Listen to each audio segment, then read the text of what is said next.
आपको बता दें कि जम्मू में यात्रियों की बस पर हुए आतंकी हमले में कानपुर जवाहर नगर निवासी दिनेश गुप्ता घायल हो गए थे। दिनेश हैलट अस्पताल उपचार कराने पहुंचे, लेकिन यहां आंखों के स्पेशलिस्ट डॉक्टर न होने के कारण उन्हें KGMU लखनऊ रेफर किया गया। वहां से भी निराश होकर वापस लौटना पड़ा। सूचना प्राप्त होने पर आर्यनगर विधायक अमिताभ बाजपेयी ने दिनेश गुप्ता से मिलकर व्यक्तिगत रूप से 20,000 रुपये की आर्थिक मदद की, जिससे AIIMS दिल्ली जाकर वो अपना इलाज करा सके एवं हर संभव मदद का आश्वासन दिया। वहीं मुख्यमंत्री जी को पत्र लिखकर आर्थिक मदद करने का अनुरोध किया। क्या नाम है आपका? मेरा नाम दिनेश गुप्ता है। आप कहाँ के निवासी? मैं भैया सीसा माऊ क्षेत्र वार्ड 5 का जवान नगर का निवासी हूँ। अभी जो जम्मू में घटना हुई, आतंकी हमला हुआ उस बस में आप भी सवार? जी मैं भी था। क्या क्या घटना हुई, कुछ जानकारी है? घटना से ये कि मैं बाबा के दर्शन करके कटरा के लिए वापस जा रहा था। सियासी जगह पे ही एक जगह पड़ती है, आतंकियों ने अचानक से हमला बोल दिया था। उसमें उन्होंने काफ़ी फायरिंग करी, गोली वोली, तो हम लोग नीचे बैठ गए थे। उसमें ड्राइवर को गोली लगी तो बस हमारी खाई में पलट गई 2 बार में। उसमें काफ़ी ज़्यादा चोटें आई, गाड़ी गंभीरता से घायल हो गए थे।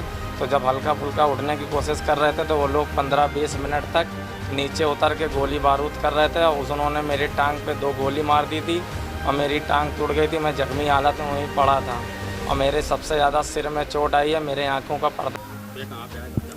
एक कानपुर का एक नौजवान दिनेश, ये जम्मू के पास ये घायल हो गया था आतंकी घटना में। शिवखोड़ी दर्शन करने गया था, वहाँ ये घायल हुआ था।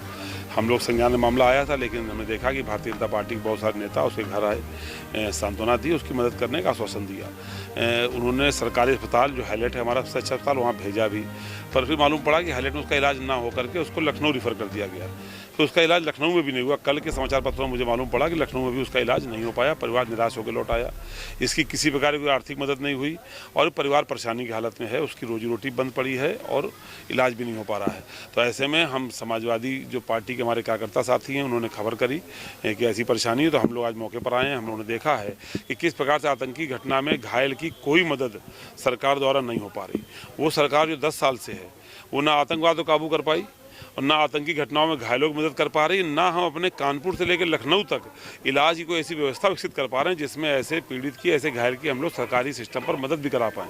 इसलिए हमने आज आकर के परिवार को सांत्वना दी है समाजवादी पार्टी की ओर से, और अपने व्यक्तिगत तनख्वाह वाले खाते से उसको 20,000 रुपये की चेक दी है, ताकि वो परिवार उस पैसे से दिल्ली जा सके और दिल्ली जाके एम्स के डॉक्टरों को दिखा करके अपना आगे का इलाज सुनिश्चित कर सके। और ये भरोसा भी दिलाया है कि समाजवादी पार्टी दुख तकलीफ में उनके साथ खड़ी है और आगे भी इलाज में जो मदद की जरूरत पड़ेगी वो मदद हम लोग करने का हर संभव प्रयास करेंगे। आज के इस मौके पे लेकिन हम ये जानना चाहते हैं, कहाँ है उत्तर प्रदेश के स्वास्थ्य मंत्री, जिनका दूसरे दलों के नेताओं को शामिल करने पर तो जोर रहता है, लेकिन कानपुर और मेडिकल लखनऊ के जैसे मेडिकल कॉलेजों में डॉक्टर अच्छे शामिल कर सकें, इस पर उनका जोर नहीं रहता। कम से कम वो राजनीति से निकल करके, कई महीने हो गए हैं, चुनाव बीते भी 1 महीना हो गया, अब निकल के अपने अस्पतालों की ये असलियत तो जांच लें कि आतंकी हमले में घायल व्यक्ति का भी इलाज उनके मेडिकल कॉलेज नहीं कर पा रहे हैं। इसका संज्ञान लें स्वास्थ्य मंत्री जी।